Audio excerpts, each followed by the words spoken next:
Nasa tuktok na ako ng bundok.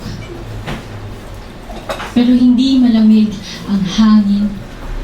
Bagkus, pinagpapawisan ako sa kabila ng hamog na pumapaligid dito. Ang hamog ay parating andito kaya parating malabo. Wala akong ibang nakikita. Maliban sa marami pang mga bubog sa dibdib na hindi pa natatanggal pero hindi ko naramdam ang hapdi. Marami pa rin mga sugat na hindi naghihilom, hindi ko naramdam ang kirot pero nakikita ko ang epekto nito sa akin. Ilang taon ko na rin sinasabing nasa proseso ako ng pagpapagaling. Subalit, habang sumasailalim sa proseso ay parang binubugbog pa rin ang realidad hanggang sa unti-unti akong mawasak. Hinuhubog ba talaga ako nito? O sadyang pinipigilan lang akong mabuo? O baka minsan hindi pa talaga ako nabuo kaya kung pakiramdam ng pagkawasak ay parang pagtapak sa akin pira-piraso. Nasa tuktok ako ng bundok. Pinagpawisan pa rin ako.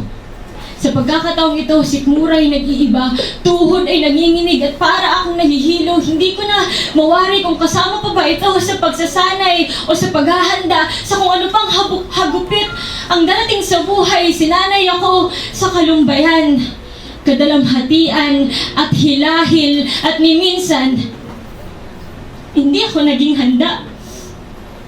Gayunpaman, alam kong wala itong katapusan dito sa mundo. Habang buhay itong sisingit sa mga pangaraw-araw na gawain. Habang buhay itong magtatanggal ng ngiti at tawa. Habang buhay itong mag-ahabala sa pagtulog. Habang buhay itong mananatili.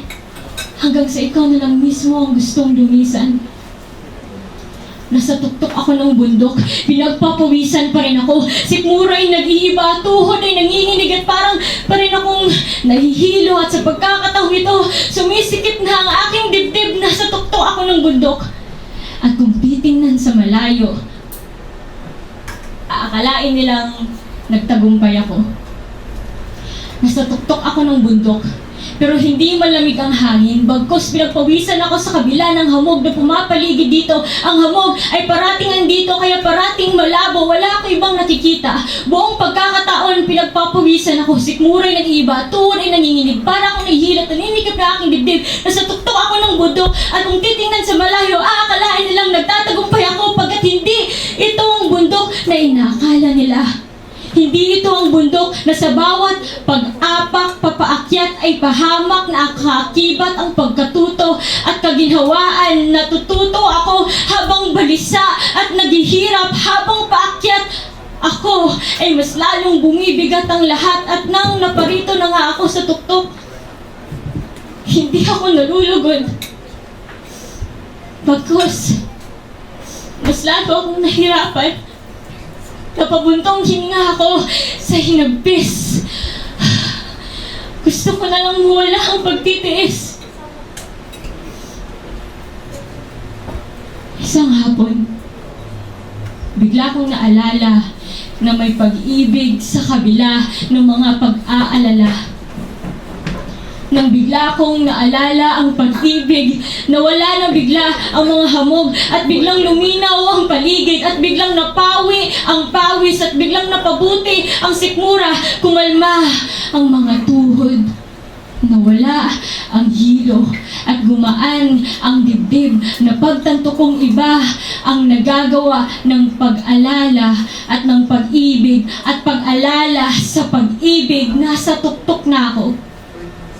At wala nang mas kakaangat pa ito. At wala nang mas itataas pa dito. Hindi ako nakahilata o nakatayo. Kumakapit na lang ako sa bangin. Kung kaya't sinuko ko na ang aking mga kamay sa pagkapit at tuluyan na nga akong bumagsak. At sa aking pagbagsak, doon na ako napaluhod.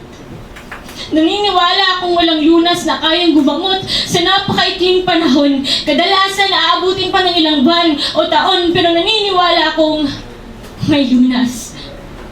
Ayokong mabuhay na naghahangad na baka maibsan na ang sakit kapag tumagal ang oras. O kaya mabuhay na kinakain lang na hindi ito mawala. Hindi sa nais kong umiwas. Ibig ko silang harapin na may pagtitiwala na balang araw maglalaho rin akong muli man itong babalik. Sana, handa na ako.